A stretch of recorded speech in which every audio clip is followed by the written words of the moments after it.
আসসালামু আলাইকুম, কেমন আছেন সবাই? আজকে আমি আপনাদেরকে সহজভাবে খিচুড়ি রান্না করার একটা রেসিপি দেখাবো।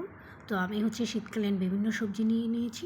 সেখানে কড়াইতে সরিষার তেল দিয়ে সেগুলো ভেজে নেব একটু অন্যরকমভাবে, যেটা খাওয়ার পর আসলে সত্যিই অন্যরকম মনে হবে, অ্যারোমাটাও অন্যরকম হবে। তো ভাজার পরে এই যে আমি ধুয়ে রাখা চাল ডাল দিয়ে দিলাম। এখানে আমি 1.5 চামচ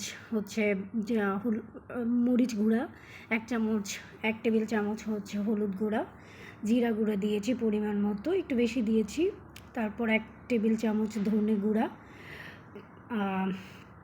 গরম মশলা দিয়েছি, সাথে দিয়েছি তেজপাতা, আর সাথে একটু খিচুড়ি মশলা, রাঁধুনি যে খিচুড়ি মশলাটা আছে সেটা। এরপর কেটে রাখা 3টা পেঁয়াজ কাটছিলাম আমি।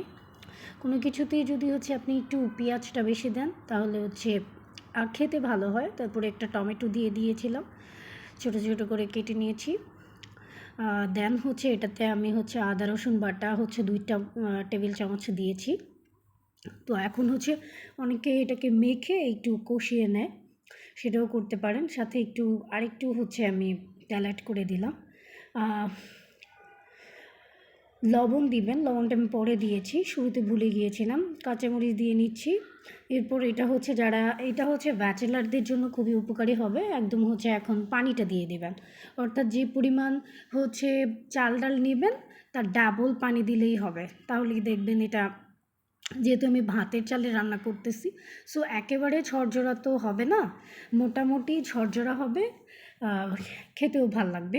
তো এই যে পানি দিয়ে নিলাম।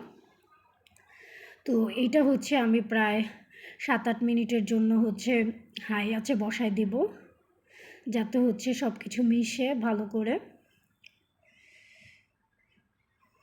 এই যে দেখতে পাচ্ছেন আমি পাতিলটা চেঞ্জ করে নিয়েছিলাম, মানে ওটাতে ধরতেছিল না ঠিক মতো। এই যে দেখুন পানি প্রায় শুকিয়ে গেছে এবং খুবই ঝরঝরে হয়েছে, দেখতেই পাচ্ছেন।